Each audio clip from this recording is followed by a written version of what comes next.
가장 하지 말아야 할 것 중에 하나는 경제학자들만 믿는 거예요. 경제학자들은 항상 공포를 얘기하죠. 망할 거다. 사람들이 공포가 오죠. 근데 그 공포를 이겨야 돼요.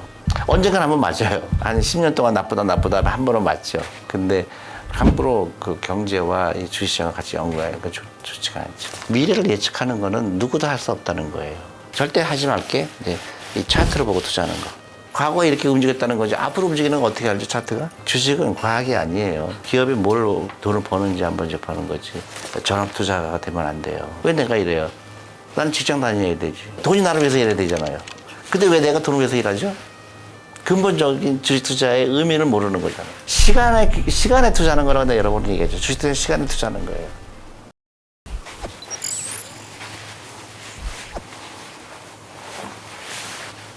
네, 안녕하세요. 반갑습니다. 존리 대표입니다.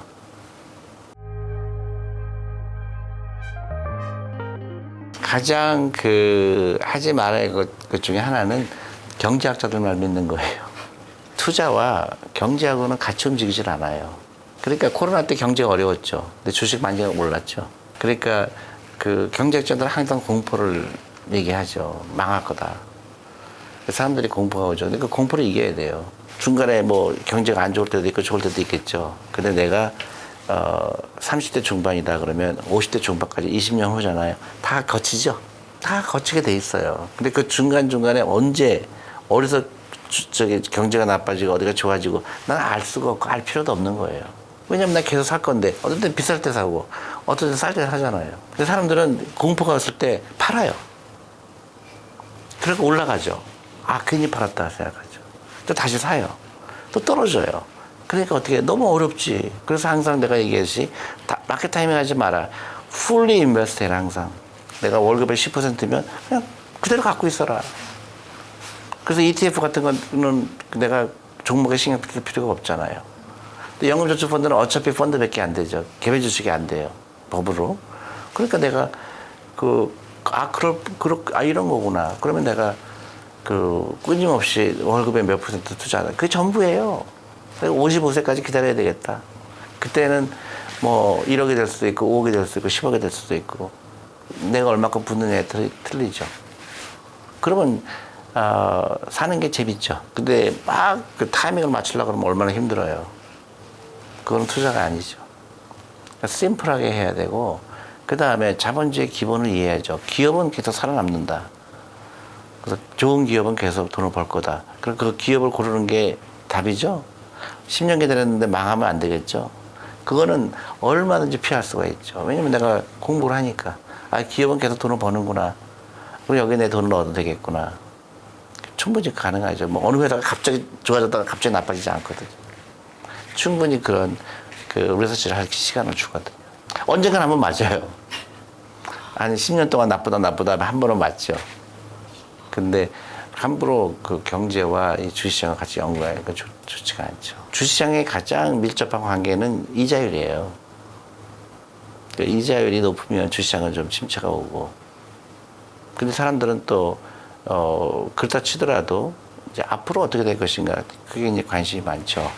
그러니까 이자율이 어떻게 될 것인가. 그런데 이제 그렇다 치더라도 경제가 침체될 거다 안 될 거는 함부로 얘기할 수 있는 게 아니에요.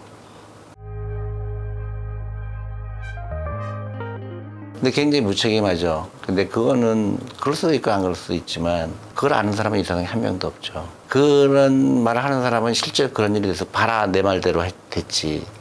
이제 그렇게 될 수는 있지만 안 됐을 때는 얼마나 무책임한 거예요. 많은 사람들이 그 말을 따랐을 때 잘못된 판단을 하게 되잖아요. 그러니까 미래를 예측하는 거는 누구도 할 수 없다는 거예요. 그 미래를 예측할 수 있으면 얼마나 쉬워요. 그죠? 다 팔았다가 그때 폭락했을 때 사면 되잖아요. 그렇지만은 그거는 말도 안 되는 얘기지. 그걸 알면 내가 세계에서 가장 큰 부자가 됐겠죠. 도박해갖고 부자 되는 사람 단 한 명도 없잖아요. 확률적으로 불가능한 거거든요. 왜냐면 내가 알 수가 없는 거기 때문에. 주식 투자는 그게 아니잖아요. 기업을 내가 보고 투자하잖아요. 기업이 돈을 벌었는지 안 벌었는지 우리는 다 알 수가 있잖아요. 근데 이 기업이 클 건지 안 클 건지 다 예측이 가능하잖아요. 다만 예측을 가능하지 않은 거는 주식 가격이 어떻게 될지 모르는 거예요. 그다음에 코로나가 올지 모르는 거예요. 그건 내가 예측이 가능하지 않죠. 내가 모르는 거는 제쳐놓지만 한 가지 분명한 거 있다. 회사는 계속 돈을 벌려고 할 거고, 그걸 벌려고 하는 회사가 어느 회사가 가장 돈을 잘 벌 건지 그것만 관찰하면 되잖아요. 그래서 오랫동안 투자하면 그 기업이 좋아지게 되면 나도 부자가 된다. 그런 자본주의에 대한 아주 기초적인 믿음이죠. 근데 그게 흔들리면 안 되죠. 요새 이제 굉장히 그 변동성이 크잖아요. 근데 예를 들어서 어떤 주식이 50% 마이너스가 됐다. 그럼 나는 관심을 끌어요. 50% 떨어진 이유가 뭘까? 보통 시장은 과잉 반응하거든요. 어떤 그 문제는 뉴스가 나빴겠죠, 그죠? 뉴스가 나쁘니까 50% 마이너스가 됐겠죠. 근데 실제로 이 매출액이 50% 줄은 것도 아닌데 한 5% 줄었는데 그게 시장은 50% 하락이 오잖아요. 그러면 그건 기회라고 생각할 수도 있거든요. 그리고 관심이잖아요. 그러면 저 기업은 내가 볼 때 요새 좀 힘들긴 하지만 경쟁력을 완전히 없어진 게 아니고 아직도 경쟁력이 좋은 회사인데 주식 가격은 마이너스 50%잖아요. 그러면 관심을 갖는 거죠. 그게 이제 현명함. 근데 막 어떤 사람은 올라가는 거 그냥 따라가고 사거나 그거는 그렇게 좋은 방법은 아니에요. 그 다음에 항상 시가총액이 얼마인가 그걸 봐야 돼요. 이 회사가 시가총액이 얼마인지, 그리고 이 회사가 1년에 번 돈이 얼마인지, 또 과거 5년 전부터 여태까지 돈을 어떻게 벌었는지, 계속 꾸준하게 벌었는지, 아니면 들쭉날쭉 벌었는지, 그것도 관심을 가지면 그 좋은 투자가 되는 거죠. 어렵지 않죠. 근데 그것조차도 안 해요, 사람들. 홈페이지 들어가 봐야 되겠죠? 그 회사가 무슨 물건을 만드는지. 근데 그것조차도 안 하죠. 절대 하지 말게. 이 차트를 보고 투자하는 거. 차트를 보고 투자하는 건 좋은 투자가 아니에요. 그거는 갬블이죠. 그건 이제 도박이지. 차트가 무슨 얘기를 하죠? 차트는 과거만 얘기하잖아요. 과거에 이렇게 움직였다는 거죠. 앞으로 움직이는 건 어떻게 알죠, 차트가? 사람들은 과거대로 그냥 그 그림을 그려서 이렇게 할 거라고 생각하는데 전혀 그렇게 움직이지 않아요. 주식은 과학이 아니에요. 라이프 스타일이고, 그 펀더멘탈, 기업이 뭘 돈을 버는지 안 버는지 보는 거지. 그거는 사실 과학도 아니죠. 그냥 갬블이지. 그래서 절대 하지 말아야 될 게 전업 투자가 되면 안 돼요. 왜요? 그거는 차트만 보거든. 매일매일. 자기가 일하는 거거든. 왜 내가 이래요? 나는 직장 다녀야 되지. 그리고 그 회사가 돈을 버는 거지 왜 내가 벌어요? 내가 막 갖다 팔았다는 거는 자기가 벌려고 하는 거잖아요. 주식 투자의 근본은 뭐예요? 돈이 나를 위해서 일해야 되잖아요. 근데 왜 내가 돈을 위해서 일하죠? 근본적인 주식 투자의 의미를 모르는 거잖아요. 시간에 투자하는 거라고 내가 여러 번 얘기했죠. 주식 투자는 시간에 투자하는 거예요. 길게. 타이밍은 없어요. 절대로 하지 말게 타이밍을 맞추는 거예요. 내가 언제 사지? 언제 팔지? 모든 게 타이밍이다. 절대로. 그건 거짓말이에요. 타이밍을 맞출 수 있는 사람이 인생에 다 한 명도 없어요. 그럼 내가 주식을 계속 사 모았는데 언제 팔을 거냐? 몇 가지 룰이 있어요. 회사가 굉장히 좋다고 생각해서 샀는데, 알고 보니까 내가 잘못 산 것 같아요. 내가 잘못 알았어요. 그 회사에 대해서. 경영진 좋은 줄 알았더니 경영진이 좀 문제가 있다든가, 아니면 그 회사의 제품이 정말 좋다고 생각했는데 내 착각이어서 그럴 수 충분히 있죠. 아니면 그 회사보다 더 좋은 경쟁사가 있을 수도 있죠. 내가 이거 말고 다른 거 샀어도 얼마든지 할 수 있죠. 그럴 때 팔아요. 두 번째로는 세상이 변했거든요. 옛날엔 좋았어요. 근데 더 이상 잘 될 것 같지 않아요. 왜냐하면 새로운 기술이 나오거나 아니면 새로운 마켓이 생기거나 새로운 엄청난 패러다임이 변한 거예요. 그랬을 경우에 이제는 더 이상 이 회사에 기대할 수 없고, 과거엔 되게 좋았지만, 예를 들어서 코닥 같은 게 좋은 얘기겠죠. 옛날에 필름으로 굉장히 거대한 회사였지만은 디지털이 나오면서 더 이상 이 회사의 경쟁이 없어졌겠죠. 한국도 그런 게 많죠. 옛날에는 자본 집약적인 거, 그냥 공장을 짓고 하던 그런 비즈니스가 과거엔 돈을 많이 벌었겠죠. 더 이상 경쟁력이 없겠죠. 그래서 자연스럽게 내 포트폴리오가 변하는 것 뿐이에요. 그러니까 지금은 좀 AI라고 그러고 바이오 얘기하고 하잖아요. 헬스케어 얘기하고. 10년 전에 그런 얘기 안 했죠. 그렇기 때문에 내 포트폴리오가 조금씩 더 부가가치가 높은 걸로 옮겨가는 거예요.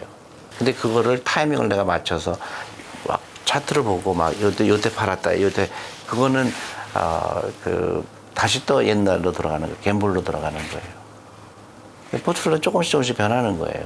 그러니까 이제 새로운 기업이 나오거나 새로운 패러다임이 변했을 때 그때 내 포트폴리오를 조금 매각을 하는 거죠. 더 좋은 투자 대상이 나타났기 때문에. 근데 그거를 막 타이밍을 맞춰서 뭐 어저께 팔고 오늘 사고 이런 건 아니에요. 예를 들어서 내가 어떤 좋은 기업이 나타났어요. 그래서 그 가치도 되게 좋아 보여요. 비싼 것 같지 않고. 그래서 사기로 결정하면 사는 거거든요. 근데 많은 사람들이 거기서 주저해요. 왜 주저하냐? 조금 더 싸게 살라고. 예를 들어서 주당 10,000원인데 그냥 10,000원 주고 사면 되거든요. 내일도 살 거잖아요. 모레도 살 거잖아요. 한 달을 살 거잖아요. 지금 가격은 중요하지 않죠.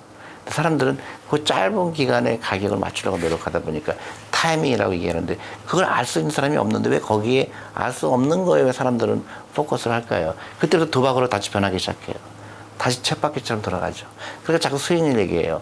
너 6개월 수익률이 얼마야? 난 얼만데. 나는 얼만데. 아무런 의미가 없죠. 6개월에 뭐가 의미가 있죠? 앞으로 10년 후가 중요하지 않아요?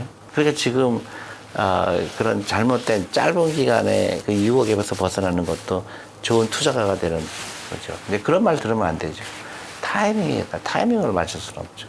제일 잘못된 투자 방법이 시장을 예측해서 캐시를 갖고 있다가 더 좋을 때 되면 다시 사라. 이런 거는 굉장히 잘못된 어드바이스예요. 항상 투자가 돼 있어야 되죠. 10년 후에, 5년 후에. 왜냐면 그 기업이 성장할 거를 기다려줘야 될 거 아니에요. 친구랑 동업을 했어요. 그래서 아주 극단적으로 커피숍을 차렸어요. 그러면 친구랑 커피숍을 만약에 1,000,000원 해서 2,000,000원 주고 커피숍을 차렸어요. 어떤 때는 매출이 좋고 어떤 때는 매출이 나쁘고 하죠. 그때마다 가서 지분 달라고 그래요? 그렇지 않죠. 않죠. 그 커피숍을 차린 이유는 뭐예요? 1,000,000원씩 넣었지만 앞으로 10년 되면 훨씬 더 큰 가게가 될 거라고 생각하고 사는 거 아니에요? 만약에 친구가 경영한다고 그러면 친구가 그런 능력이 있다고 생각해서 같이 동업한 거 아니에요? 그렇죠. 그러니까 5년 기다려줘야 되잖아요. 근데 그렇게 다른 걸 하면서 왜 주식 투자할 때는 그렇게 안 할까요? 그러니까 내가 투자하는 회사가 어저께 하고 오늘하고 다른 게 하나도 없죠. 그런데 내가 기대하는 거는 그 회사 매출액이 앞으로 5년 동안 계속 늘어날 거로 예상하니까 내가 투자한 거 아니에요? 친구가 커피숍을 운영할 때 그 친구가 열심히 일해서 그 커피숍에 그 매출액을 계속 늘릴 거로 예상한 거 아니에요? 그 친구의 능력을 믿는 거 아니에요? 똑같죠. 그러니까 리서치를 하는 거죠. 이 기업이 무슨 물건을 만드는지, 경영진의 자질이 어떤 건지. 이런 거를 연구하다 보면 너무 재밌죠. 새로운 세계에 들어온 거죠. 그리고 이 회사는 어떻게 위기를 극복할까? 이 회사의 경영진의 마인드는 뭘까? 이 회사의 경쟁자는 어떤 회사일까? 너무너무 많은 거를 궁금해하게 되고 그 궁금해하는 건 너무 당연한 거고. 근데 그런 걸 하지 않고 언제 팔을까? 그거는 참 굉장히 안타까운 거죠. 그거를 걱정하는 거는, 그죠?